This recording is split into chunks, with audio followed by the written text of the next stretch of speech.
U.S. President Trump is all set to implement reciprocal tariffs on trade partners in an attempt to extract concessions for his country, which has a high trade deficit.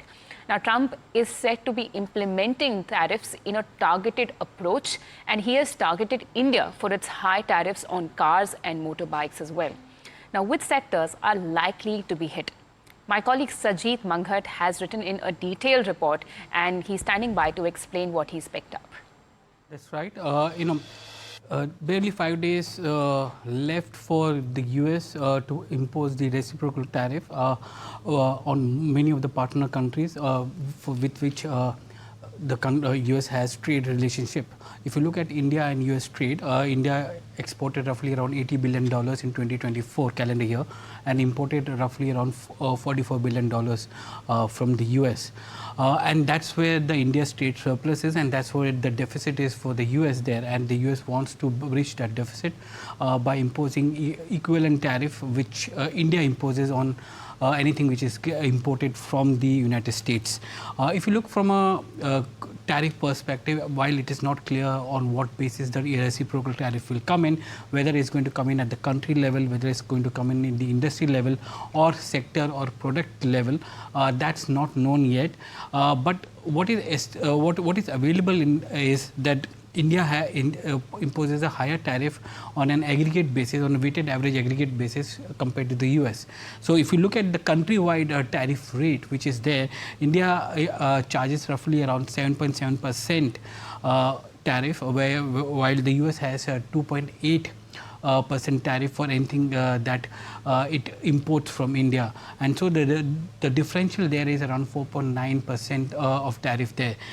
This entire differential is primarily driven by the agriculture segment, where India imposes nearly 37.7% tariff as compared to 5.3% by the U.S. So there is a huge differential with respect to agriculture of 32.4%, which is there.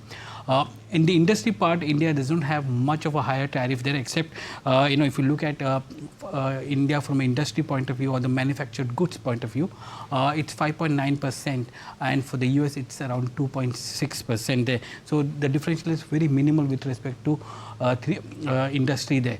But what is important to note is that in the U.S. India trade, 95% is the manufactured good and only 5% is agriculture. So when the weighted average comes in, that's why the weighted average is much lower at 7.7% there.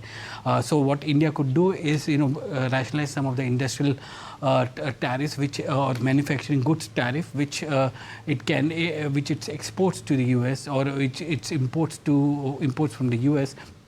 and as a result of which it can escape this entire reciprocal tariff there. The reason being is one, India has a free trade agreement with Japan, South Korea and ASEAN, and these three countries account for 90% of the entire industrial goods that we import, and we import them at zero tariff, and the same can be offered to the United States, and that's where the entire negotiation lies, that whether India is able to convince the US, saying that it's opening up the entire industrial goods segment at zero tariff for you, because anyways India is importing them from the three countries with which we have FTAs. India is also looking at a bilateral trade agreement with the US going forward. So some of that would get implemented by the end of the year and over the next 1 or 2 years as the negotiations progress.